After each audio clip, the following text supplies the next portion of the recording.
boys? Oh, we're rolling already? We're rolling. Oh, boy. Today, I'm joined by Quinten Brown. We just got back from a 6-day bear hunt, and we're just going to give a quick recap. This was my first bear hunt at all, and we wanted to do it backcountry style. So we backpacked in. I believe it was everyone else's first bear hunt as well. It was me, Quinten, and our buddy Colton on this hunt, and it was everybody's first bear hunt. And we went in like 4.5 miles for 6 days and learned a lot of lessons.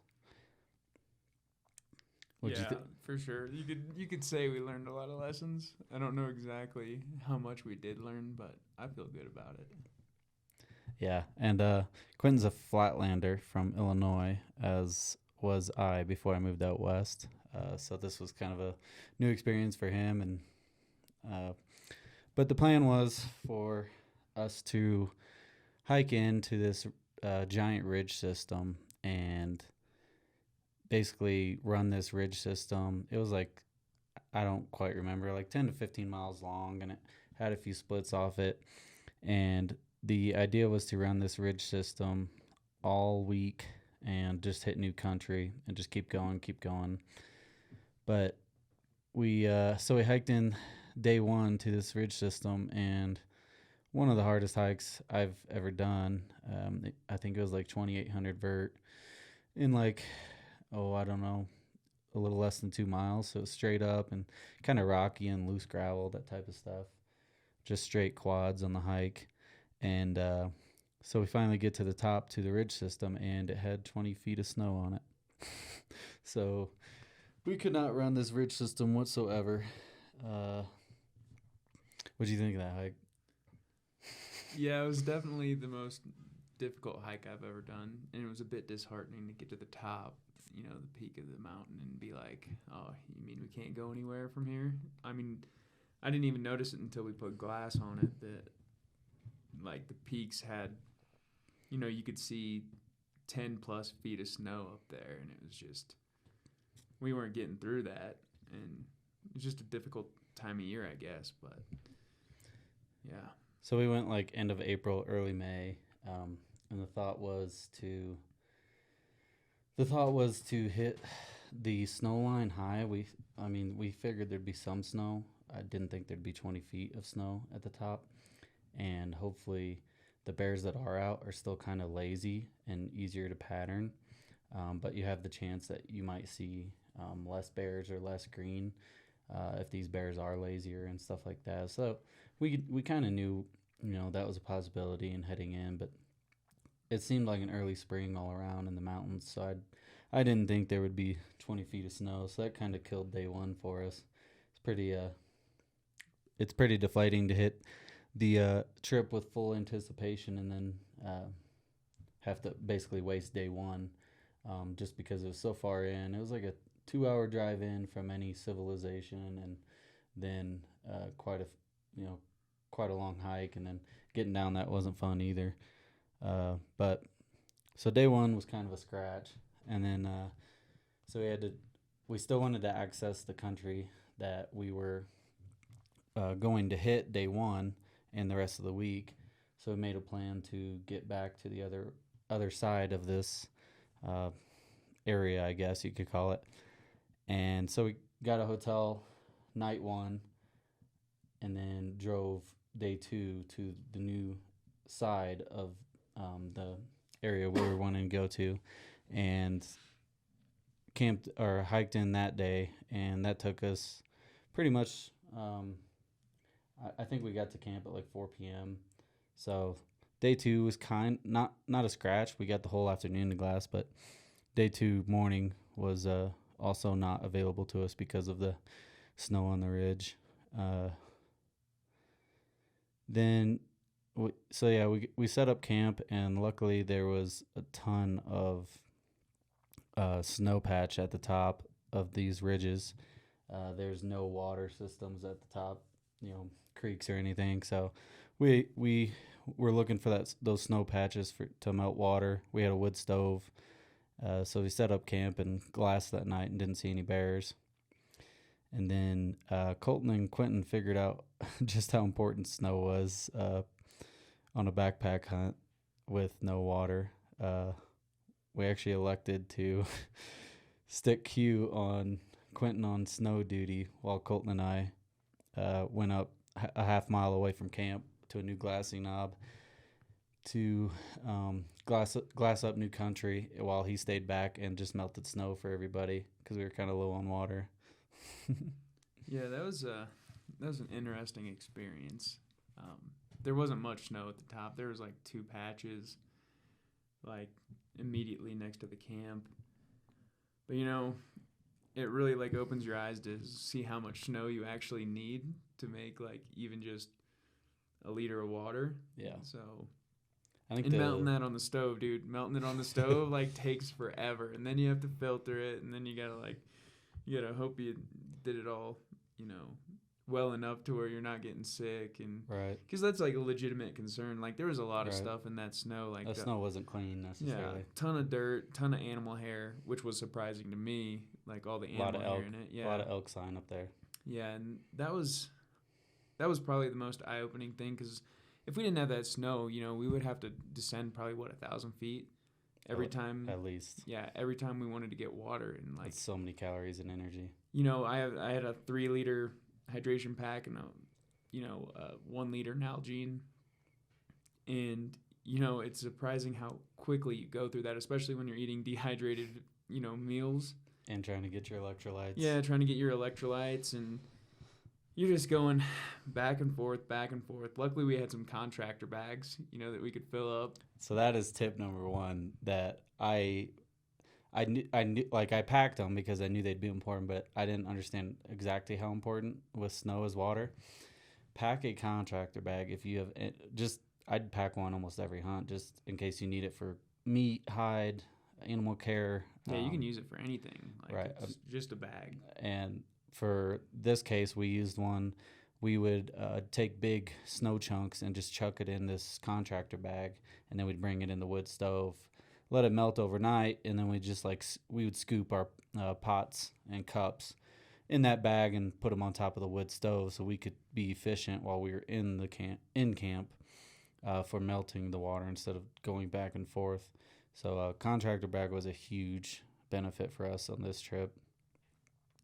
The day 3, Quinten was on water duty that morning, and Colton and I hiked up to see some new country, and we spotted our first bear of the trip, and we only saw it for like 3 to 5 minutes, and it just fed out. It was in this pretty much hellhole. It was only like a 200-foot wide by 200-foot deep hole, and it was at like 5,500 feet, so kind of high. And it only fed out for like 3 minutes, and it disappeared again. And I was able to get some phone footage through the spotting scope of it, but we weren't able to. It was 2 miles away from our glassing knob and 2.5 miles away from camp, so we weren't really. It was hard to identify from the phone scope. What, and with it only being out like 3 to 5 minutes, we weren't sure if it had cubs or not. So we wanted to be super cautious there. And then it disappeared after 3 to 5 minutes. And then, so we kind of got, after we found that bear, we didn't see any other bears that morning. Hiked back to camp and kind of got snowed out for quite a few hours midday. Hung out in camp with the wood stove, stayed dry, made a plan. And then, to our surprise, we didn't think we were going to get a lot of sun that night, but we went back up to the glassy knob about a half mile away from camp where we saw that bear, hoping to relocate it. And from what we've learned, after a storm, bears are cooped up during the storm, and then that sunshine comes out and hits all the grass and, glisten. It makes the grass glisten, makes the whole hillside light up. Like, if I was an animal, I'd be out during that time, and bears seem to love it too. And we didn't see the bear or any other bears, and we could see a lot of country that entire afternoon. Sun was out after a big snowstorm, so that kind of put our mindset that that bear had left country and that there were no other bears in this basin we were watching. So the plan was to we hiked back to camp that night, and then the plan the next day was to give it one more morning, just because it was so much country, and we had seen a bear the day before. And if we hadn't seen a bear by noon, because he didn't come out that afternoon, if we hadn't seen a bear by noon, we were gonna pack up camp and go see some new stuff. So we day 4 now. We hiked up to the Glassing Knob again, and we didn't see any bears until 11:30. We saw this bear at 11 the day before. This bear came out same exact spot at 11:30 that morning. So I don't know why it didn't come out in the afternoon the day before. Perfect conditions. I don't know if it was still kind of lazy and lethargic and just napping the whole time, or if it does just like a big afternoon morning loop, and that's where it happens to be at that time in the mornings. But so we're like, okay, this bear's hit this same exact little hole at 11 and 11:30 2 days in a row. So we'll be there to we'll be on that front hill to kill it the next day around that time. And this bear was not in an easy spot to kill. Yeah. Yeah, easy would definitely not be the word to describe it. This bear was 2.5 miles from camp, 2 miles from the Glassing Knob. From camp, we would have to go up 400 feet, drop back down 1,600 feet, and then back up 800 feet. And then we had this like front hill that was like 400 yards, like 300. I think I ranged it when we got to it at between 340 and 400, where this bear had been walking out. And we could pop over this front hill of the basin. But I was a little worried about the setup on the kill, because if the wind switches at all, it could dive right into that basin. He had a ton of scrub brush in there, but sorry, I kind of skipped that. But the second day we saw this bear, it fed out quite a ways for like 20 to 30 minutes, and we never saw cubs, and we confirmed it was a big bear. I'm not good enough at spotting bears from 2 miles away to tell if it was a big old sow or an old boar, but either way, it didn't have cubs, and it was a pretty big bear, old adult bear for sure. So we knew by that point it was worth going after, but it wasn't necessarily the best kill setup, and we couldn't necessarily like see hardly any other country besides this little hole that this bear was in if we went to make a move on it. So it was a big commitment to go get it, and it was in the middle of this basin we were looking at. So basically, if we go in after this bear, we stink up the entire basin, and wind blows our scent all over the basin, and we're hiking basically on the front faces of these hills and slopes, so that anything in the basin could see us that wasn't what we were going after. So it was a big commitment, and this was what I think one of the lessons I learned on this hunt was I almost think we set ourselves up to hunt too big of country. I think thinking about it, like if we should be glassing where bears might come out like 1,000 yards away, so you can glass and shoot within 30 minutes if possible, instead of full day setups where it's 2.5 miles away from where you're camped and 2 miles away from where you're glassing, and then you gotta make a pretty tough setup to go kill the bear, as opposed to if you're in a canyon where your glassing is 1,000 yards away, you can make that cross canyon shot before you blow up the basin and stuff like that. So I think that was a huge lesson for us. I think we tried to see too much country, and it was too big, and to kill this bear was a very hard logistically and setup wise, and we didn't have like that good cross canyon shot on it. So we had to pop over this front hill and then just wait on it to come out of the scrub brush. So that was day 4 we spotted it, and then got stormed out the rest of the day and made the plan for day 5. And we didn't want to camp at the bottom of the basin, because it was only like it was only like half a mile away from the bear, even though it was 800-900 feet of elevation. I just didn't know if that was enough to keep scent away or not. So we elected to keep camp put there that night, and then hike in day 5. I guess, what are your thoughts on that? Do you think we were in too big a country? I mean, I think that it was spread out a bit. The problem you get, well, that we learned when you're in country that big, where you're spotting these bears 2 miles away, and there's what 1,500, 2,000 feet of elevation change, and Right. everything you have to get to them. Like, you're kind of just hoping and praying. Like, in our case, we saw it day 2, or like we saw it the second day, and we were all pumped, and we wanted to go get this thing, but we didn't know what was going to go on. But as soon as we committed to going, to get this bear, it was like, once we dipped down below the ridge we were on, we couldn't see anything. So it wasn't like we could sit there for another day and, scan as we're like going up to this bear. It was, our vision was gone. So like, Right.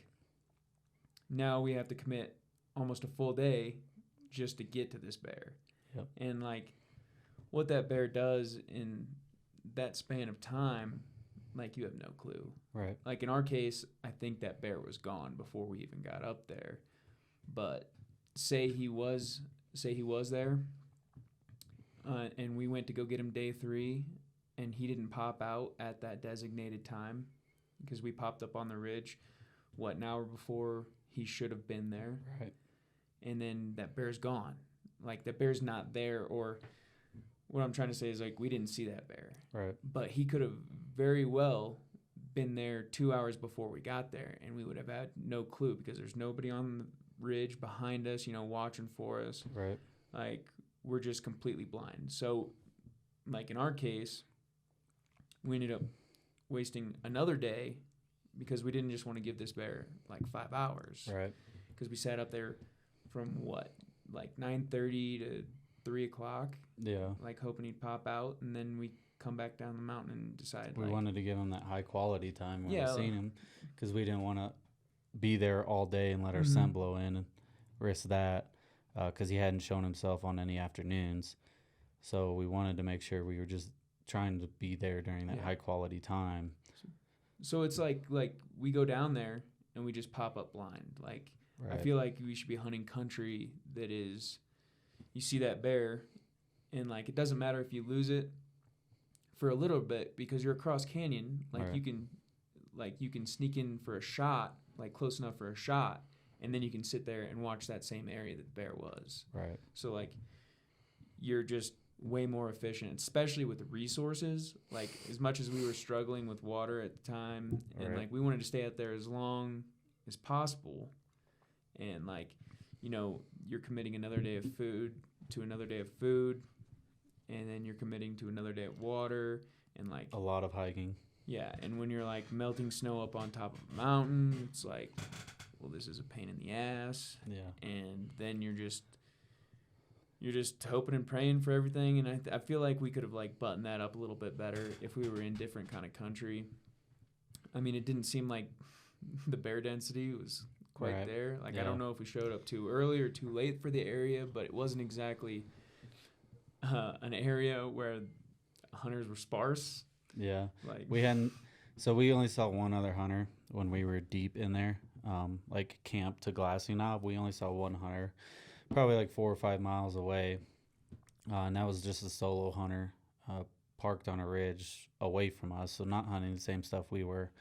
But on the hike out, we saw, I think, 4 different camps, and probably 6 to 8 cars at the trailhead we were parked at. mhm. So there were humans in there, but I do think we were deep enough. But when we went in midweek, we didn't realize how popular that area might have been. So by the weekend, other hunters were moving in. whether it meant scent or just pushing bears around or whatever. We could have ridge ran and like been on relatively even ground for another 5-6 miles if we really wanted to. Right. But like at that point, we're still, looking at relatively the same country, and that would put us 9.5 miles in. Yeah. So then we'd be 9.5 miles in, looking at the same stuff, and then still dealing with like the potential smell of people. I think something that we kind of overlooked, and it may or may not be, the case of everything. We were running this this basin, and the wind was blowing right up it, right through the middle, and we saw that bear on what, Thursday and Friday, or was it Wednesday, Thursday? I'm not sure which days it was. But it was like right before the weekend, and like I would feel like the weekend crowd starts moving in Friday. Right.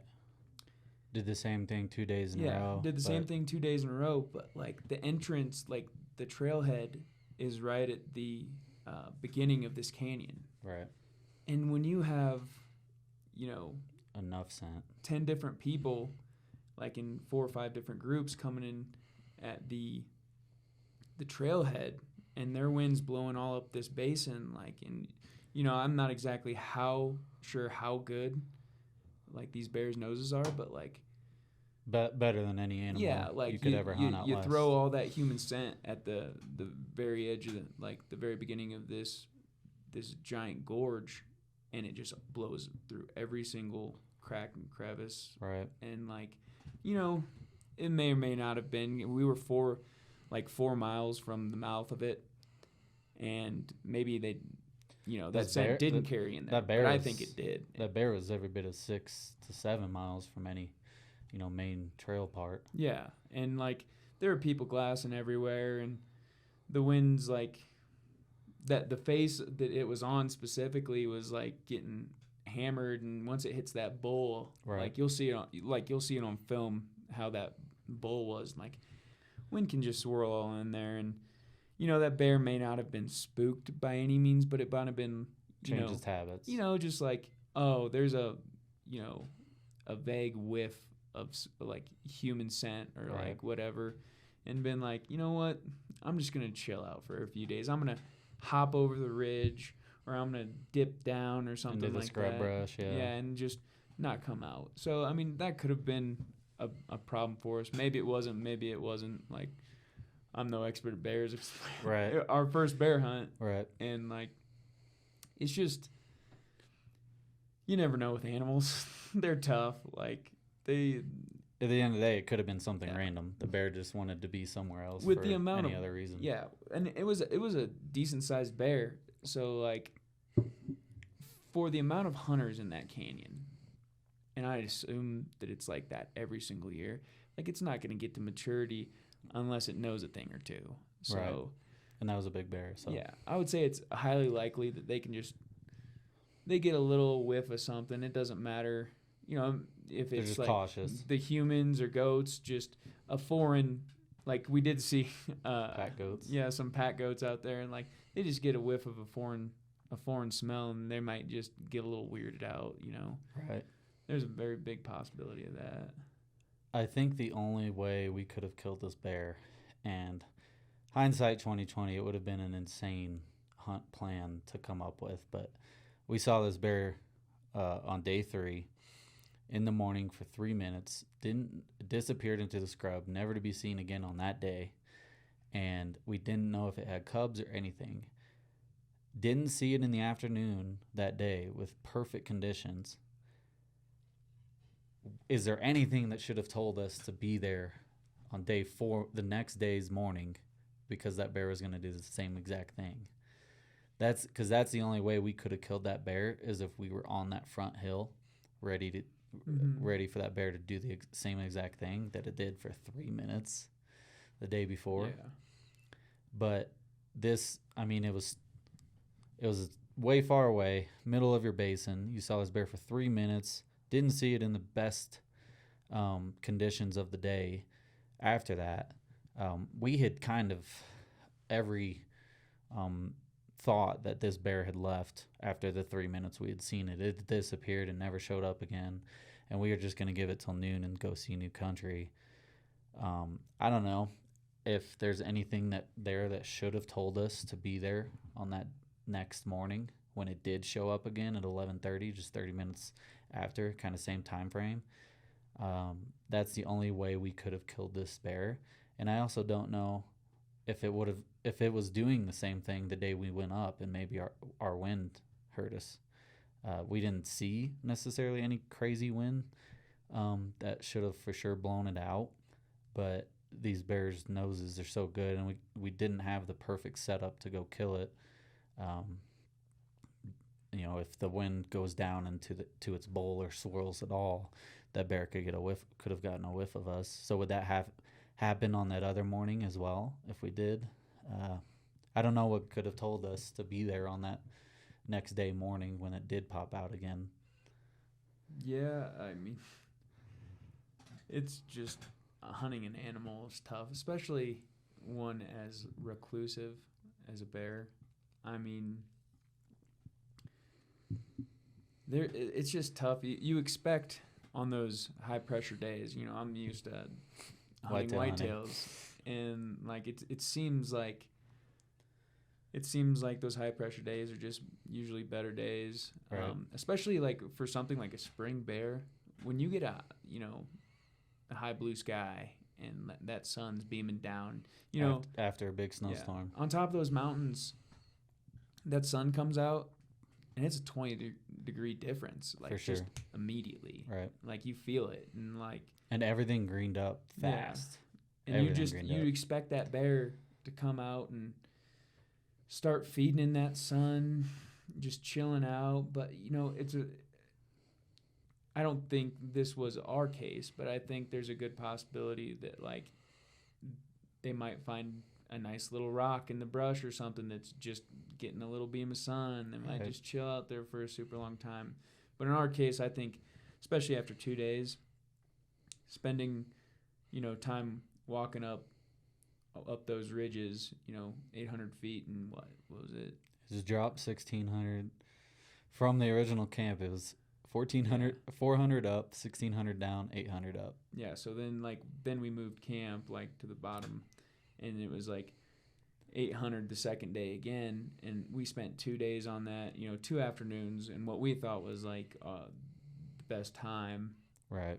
Like, after spending 2 days, I think that bear was gone before we even got up there the first day. Right. I don't know what would have caused that. A very good possibility that the weather change caused it, because that was our first high pressure day that we went up there, and it was gone.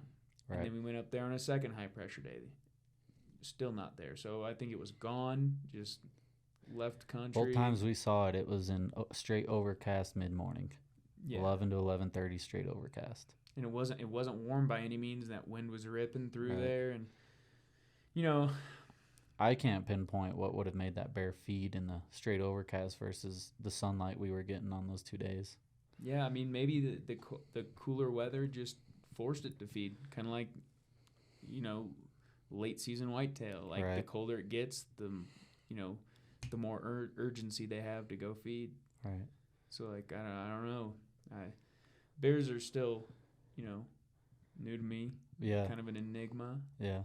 And I think they're a lot more random than any other animal too. Like, people compare them to like sleepy teenagers, and like just because they do something one day, they might sleep the whole next day and not move at all. And so that's like the first day we didn't see it. We had the decision to give it another day, which every decision in this country is a full day.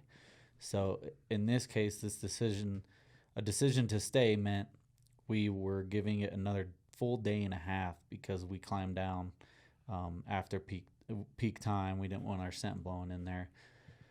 So staying meant a full day and a half, but hiking out to new country meant basically another full day and a half.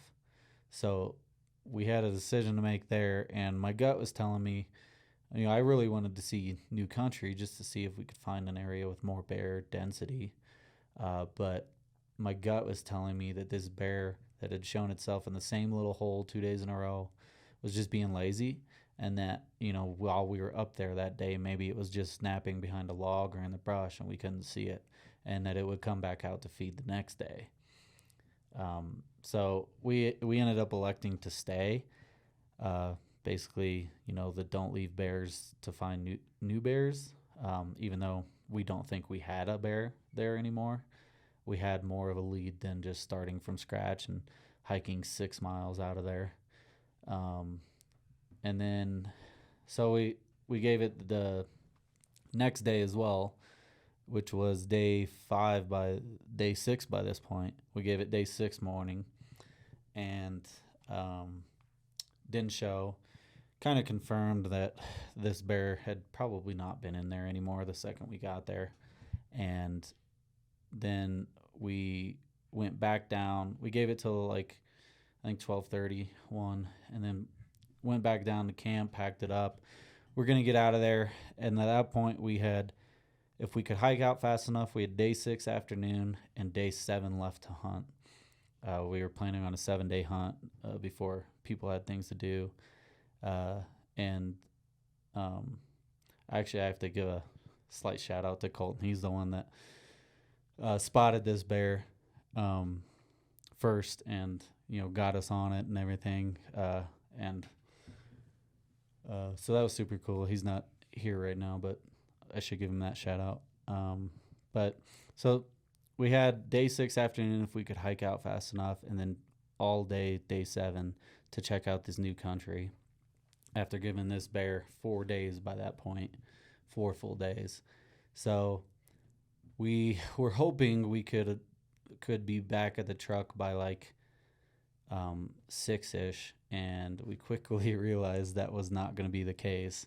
The hope was to get to the truck by 6-ish, drive an hour to new country, and be glassing by 7:30. It was getting dark around 9, and so that was the hope, and then we would have the whole next day. And we had to hike I think it was somewhere in the 5 to 6 mile range, off trail, through brush. And I was carrying my rifle on my pack, which is the worst thing you can ever do, is attempt. Do not go off trail unless you have to. Unless you have to. So if you're packing out a bear, it takes you a couple days to get out, go for it. But if you're trying to do something quick, I think it's better to eat the elevation to get on the ridge. Get on that trail. Get on it. Stay on it. Live on it. Make it your best friend, because if you go off, man, there were all kinds of small drainages that we were side hilling, and every one of these small drainages had just willows and thick brush, and we had to go through it, and the rifle was sticking out like a sore thumb and catching on every single thing. And we're talking vertical, somewhere in the 35 to 45 degree slope, probably. Dude, yeah, I don't know how much more vertical it could get, right? Besides just a straight rock face. It was you fall off, you fall down, and you're tumbling to the bottom, you ain't stopping. Yeah. This is the same face that we had dropped 1,600 vert in 0.4 miles, 0.5 miles. Yeah. So we had to side hill that on the way back. We were hoping it would take us 4 to 5 hours. Shout out to the elk that made some form of trails we found on the some side game of that. trails and attempted to make that work. But that is a giant lesson we learned, especially with a rifle on your back. Avoid brush and avoid off trail as much as possible. Obviously, sometimes you have to drop into some nasty stuff to kill, and you can't always hunt off the trail. But yeah, in an ideal world, do everything you can to. Yeah, I mean, I'm not just gonna be a wimp about it and say don't go off trail and be scared of it by any means, but if you're trying to get from one spot to the next, and there's no you're reason trying to not be to. if you're trying to be quick about it, just eat the elevation. It's not gonna be quick if you go off trail. You're gonna have to you're just gonna have to swallow everything and just grind. Yeah. And nothing is easy in the country we're in. Every decision's a day. Every hike is every bit at least 1,000 vert per mile. That type of stuff. Yeah, and I've been in some, you know, pretty like for a flatlander, pretty rough stuff in like southern Colorado. Yeah. Down there. I've lived in Colorado for Mhm. 5 years, and I'd never hiked a country like this. Like southern Colorado has some pretty vertical stuff, and you know the elevation's higher. You know, like we kept talking about like we'd peak at 6 to 7,000 feet, and we would be like, in most places in Colorado, that's your starting point, Right. If that. and like the air gets thinner as you go up, and like southern Colorado is rough, but like for some reason it just felt brutal. It was brutal. It didn't Every help mile that, has yeah. at least 1,000 vert. That's Mhm. always tough hiking, and it's not undoable. And I thought we handled it pretty well for 6 straight days of it. Yeah. It's just it takes a lot out of you every Mhm. single time you do it, and you have to be calculated on what hikes you choose to do, and the calories and energy, you only have so much of it. Yeah. Especially if you're trying, it like a lot of days you're not just chilling at camp Mhm. having coffee, refueling, stuff like that. A lot of days Mhm. you're on the go, grabbing your snacks, all that type of stuff. But yeah, that was a huge learning lesson on the way back. Yeah, it didn't help that our first hike was supposed to be our hell hike. Like, Right. We were supposed to do one hell hike. and that first hike was probably, that was a brutal hike. It was brutal. And like we went straight up, and like we were just trying to get everything, and that was our fresh legs. Like it wasn't like it was hard, but like we ruined our fresh legs. We ruined our fresh legs, and then we had to you- walk down the same way. Yep. And that Trashed our quads. yeah, and it, in my personal opinion, like you can't just, it doesn't matter how much training you do, it's you're out here, Yeah.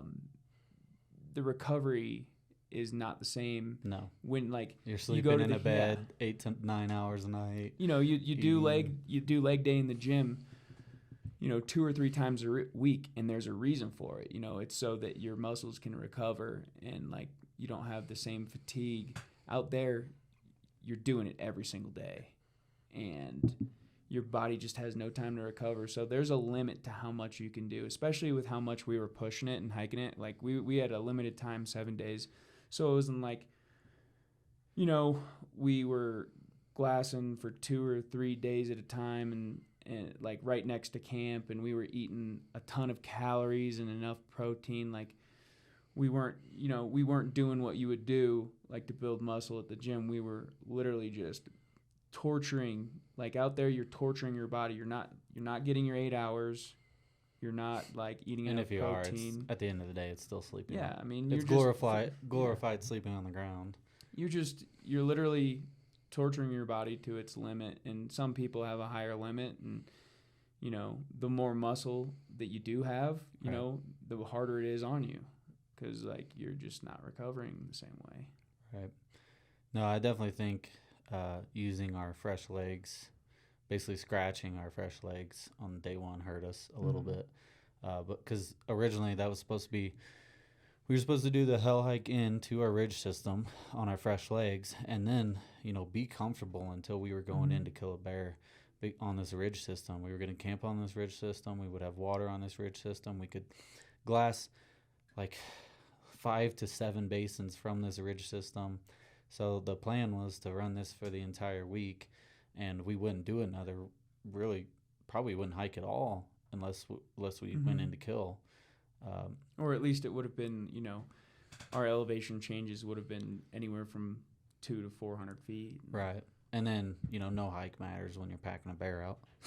Yeah, exactly. Once you kill something, you got to get it out. But so then we still made it to the truck at like 30 minutes before dark, an hour before dark.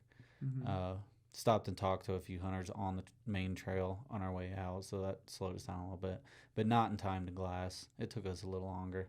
and it started storming as we were getting out. So we reloaded the weather and figured it out, and it looked like day 7 the next day was going to be stormed out. So we ended up scratching day 7, and it stormed pretty good on day 7. So that was the right call. Which you normally wait that out, but day 7 was our last day, so there's no reason there. So we got a hotel then day 6 night and drove out on day 7. And so I have a few, I guess, like lessons that I have been thinking about after our first hunt, and what we could have done different. What could we have done more e-scouting, all that type of stuff. First thing I would say is, so I just have a 270, and I don't know, I'd be sufficient with it to 500 yards in good conditions. That is not great unless you have a perfect canyon in this type of country. I would say most bear country. If you get the perfect canyon setup where it's cross canyon, you can get those 300 to 400 yard shots, no problem. We just did not have that in this situation. So I put biggest thing, or one of the biggest things for me was invest in a farther shooting setup if you're gonna take this seriously and do it a lot. I would say if you have a 270 and that's your gun and you don't want to spend any more money on it, it's still great. Go out. You're still gonna hunt. Don't let that stop you. No. You don't need a super long range gun to kill animals or anything. But I would say I do think it would have helped us. Yeah, if you want to do this more efficiently, especially with how good a bear's nose is, and you just want a reason to go out and buy another gun, get something that can shoot 1,000 yards and get good with it.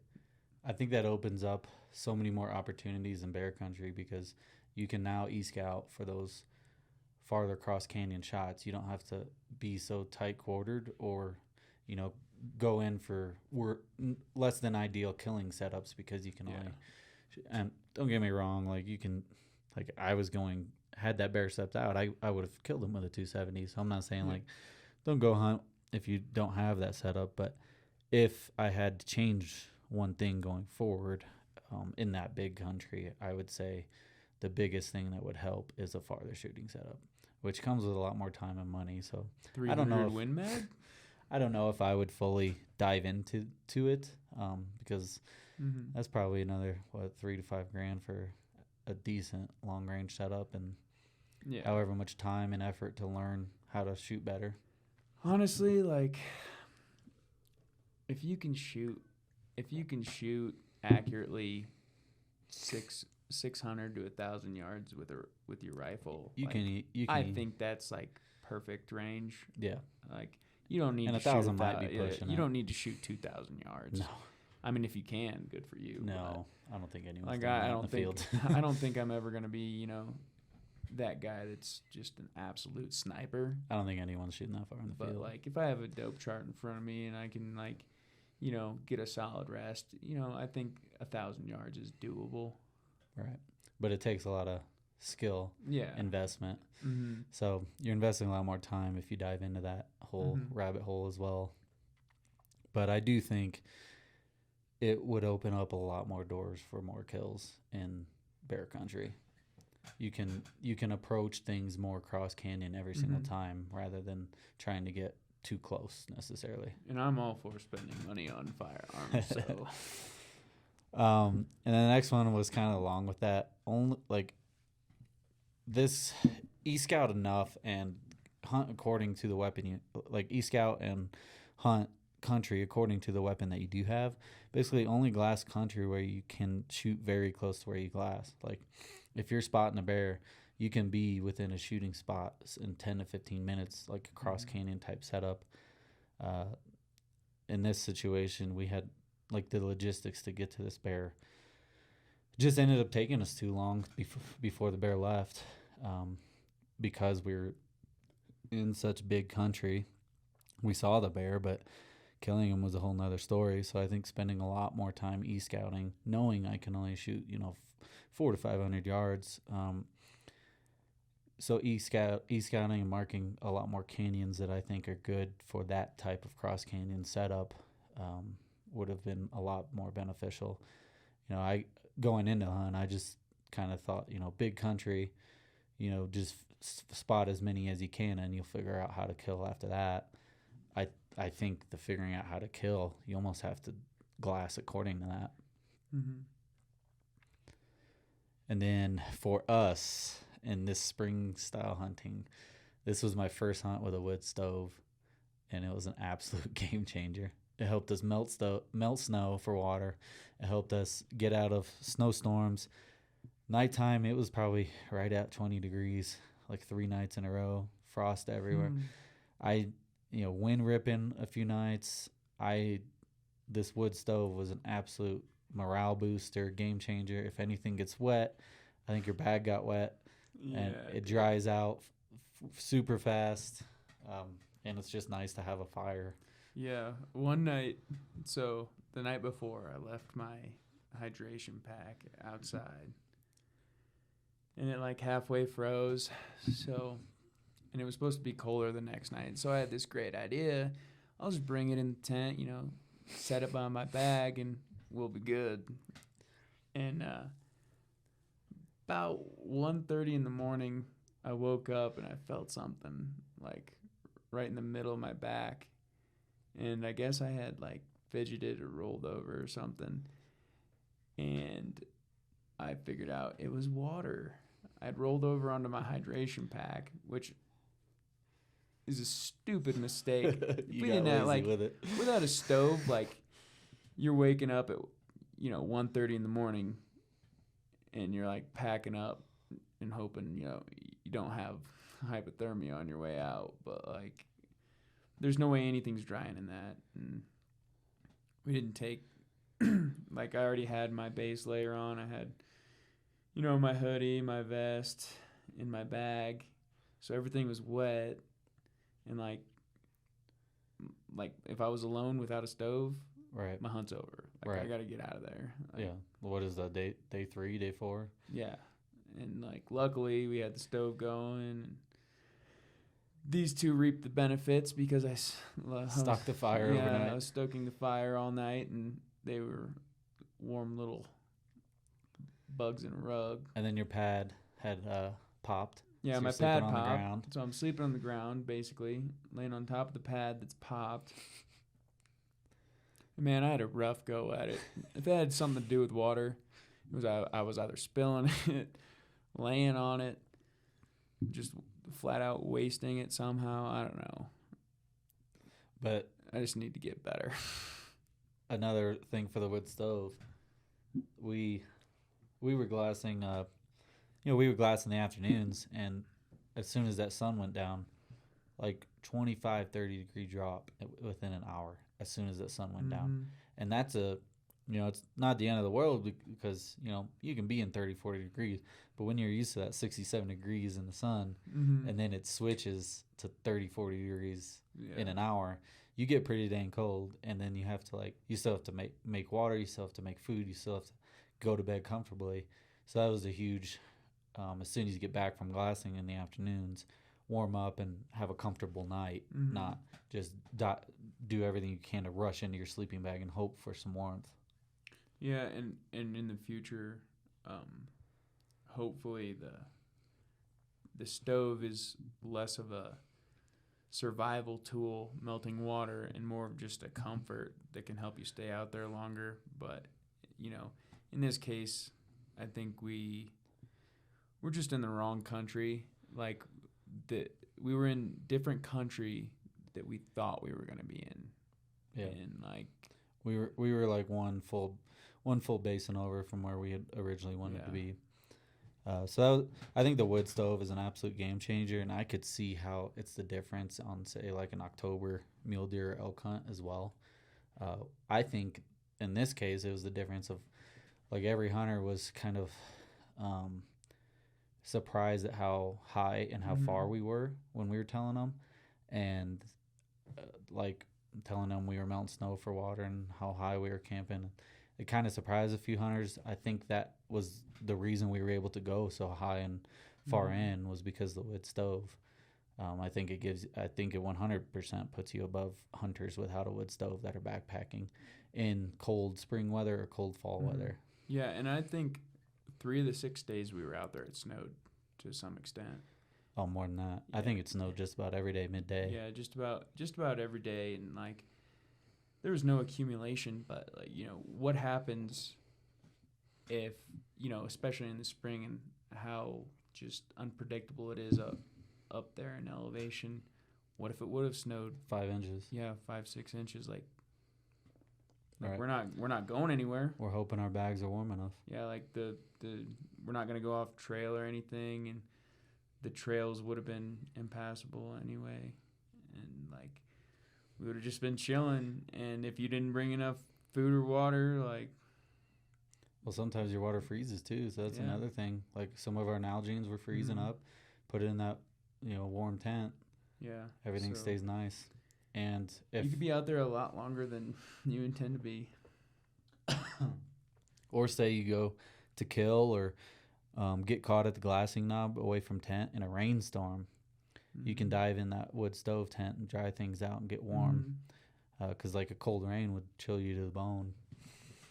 Yeah. So I think the wood stove is a game changer, and I think it 100% allows you to go farther, higher.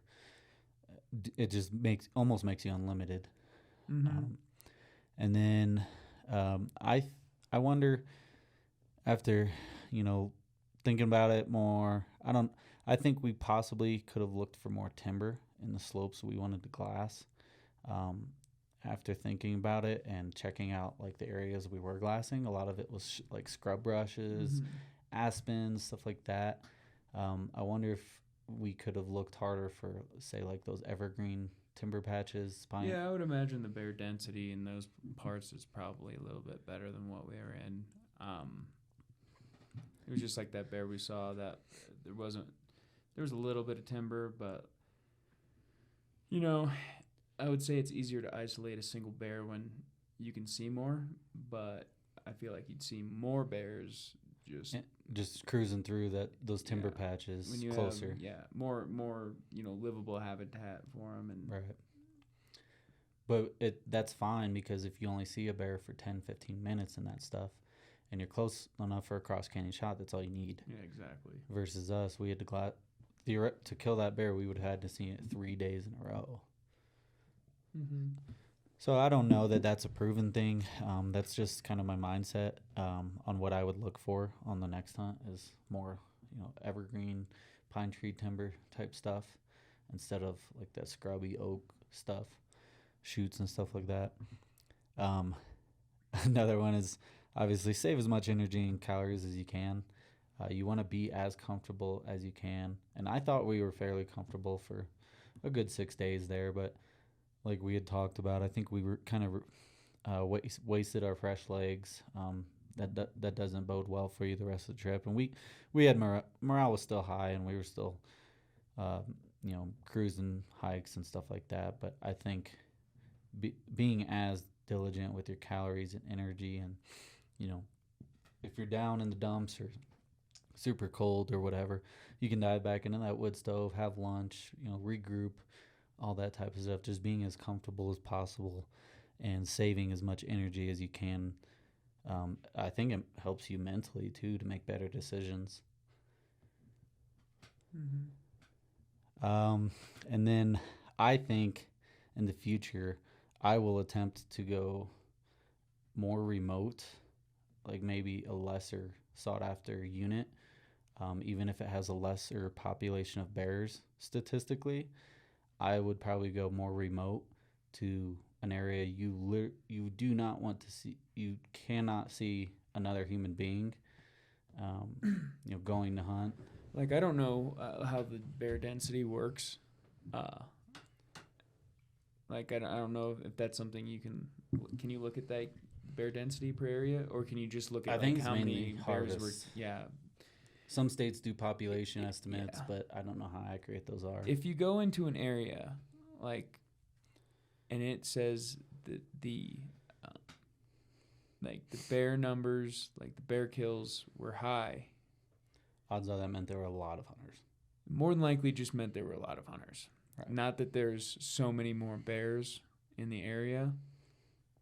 So I would look for good bear country, well, like when you're e-scouting, look for good bear country. And even if there's only a few bears killed in that unit, it's probably because nobody hunts it because they don't want to hunt it. Right. It's Like- far from a major populated area. It's too far Yeah. from whatever state non-residents might be driving from. Like Colorado, for Mhm. example, is a super busy elk state because we have the over-the-counter elk tag, and we're the first Western state anyone from Midwest to East Mhm. hits on their drive out. Yeah. So Don't like, be afraid of don't be afraid of what you think is a hard hike from the e-scout, because in our case we walked, what was it at the end? 6 miles in. I think by that time we were on that bear at 6.5. Yeah, so you're in your mind you're thinking, oh, we're that's 6.5 miles in is a long way for me. I'm not a big mountain hunter. I've only been on a few mountain hunts or whatever. I think you're kind of just blowing it out of proportion in your mind, because in these more remote places, you probably won't have to go back as far to find Right. the bears. So you And may if you have find a it good may be area- rough country that you're in, but you may have only had to go a couple miles in to spot your first bear and make an attempt on it. And if you find just a pocket where no one else knows about, and say a lesser population dense Mhm. area, you might see 5 bears in the same pocket, Yeah. and that's all you need. You Mhm. don't need the entire unit to be highly populated. Yeah, I think in general we were hunting pressured bears. I do. Yeah. If there were any more, which I'm sure there were, if there were any more bears besides the one that we saw, It's probably doing about the same. they've either probably smelled somebody or been shot at. Right. And yeah, so that was. And I think the only reason we had a semi-successful hunt or any hunt at all was because we were so far in. A lot of the people we were talking to on the main trail coming out weren't having much luck. And it didn't seem like we were that far in, to be honest with you. I think it was just people it wasn't an easy hike to get in No. by any means. But that's another thing too. Was Even less people are willing to go that far. if you don't have a wood stove, melting snow is a different story. Yeah. And a contractor bag, if you forgot a contractor bag, that's at least a half a day to get enough water out of that snow. But because we had a wood stove and we're comfortable up high with snow as water, we were able to get away from people. Not full. I don't think we were fully able to get away from, to make it super good, but we were able to salvage, a hunt. And we didn't know how busy, this canyon might have been. And it wasn't super busy as far back as we were, but we didn't know because there were 2 trucks at the trailhead, and there was you could also hunt across the other side of the trailhead from there. So we didn't think this was a very not near what we hiked out on I think a Saturday night, and there were 6 to 8 cars in there, and we had seen 4 hunters on the main trail coming out by that point. So we weren't aware of how hunted it was heading in, and it wasn't that bad when we were that far in. But I do think, like you said, who knows how much human scent blown around the entire canyon hurts every single basin. But that's going to be what I look for going forward, is more timber and then more remote. But so like e-scouting for me going forward with all of these things combined is going to be looking for those evergreen timber patches with those cross canyon shots that are according to the weapon that I'm bringing, where I can make a shot or make a move to get a shot within 15 minutes of glassing a bear, and then more remote as remote as possible from humans, even if it means less population dense. That's going to be how I e-scout for bears going forward. And I believe at least Colton and I are probably going to do another bear trip Uh, Unsure of when yet. If we'll go end of May or we'll try to go June during the rut when everything's chaos. But so we're gonna regroup and do some more e-scouting and figure out our plan for that. I guess what are your overall thoughts on your first bear hunt? I thought it was fun. Uh, there's definitely a lot of things that if I do this in the future, you know, I need to take note of, and you know, I enjoy the challenge of the whole thing, and you know, we were even out there like to keep the morale up. We were talking like you know how badass we are, you know, like you know how cool we are doing this stuff, and it sounds a bit conceited. Well, when you're and there's a little bit of joking around. when to you're it, cooped so- up all well, winter, a lot of joking around to it. Yeah, when you're cooped up all winter, it's Mhm. like so cool to just get out there and yeah, be. you're just out there. You're hunting something again. It's like, you know, yeah, I've been turkey hunting a few times this spring, and then you hop into a big game hunt, and you're like, oh, Oh, like this different. yeah. Like we're back at it, and you know, keeps you sharp. I think I forgot a few things as far as tips that or just absolute necessities. In the past, I have not cared about electrolytes at all, and I made sure I was drinking at least 2 packets a day on this hunt. I felt way better. Mm-hmm. I think electrolytes are a must. You know, magnesium, potassium, sodium, all that, and it helps keep things less boring when you got like a flavored packet, but it's still good for you Mm-hmm. out there. I think electrolytes are an absolute must. And then just enough water in general and enough food in general. But then I think I wouldn't say you necessarily have to train year round for it, but you have to, whatever you think fitness wise you need to, the level you need to be at, you probably need to multiply it by at least 3 to 5 times. And I think Quinten is right. You can't necessarily train fully unless you're hiking, you're rucking every day in the mountains for that type of stuff, because at the end of the day, you're not sleeping you're not sleeping in a pad, you're not enduring the elements for a week, all that. But Mm-hmm. training as hard as you possibly can. I think avoiding processed sugars. This was the first hunt that I really like paid attention to processed sugars before the hunt, Mm-hmm. and I never got like the side knee pain from side hilling, stuff like that, Yeah. or like when you're going downhill you get that bottom of your knee pain. I wasn't getting that.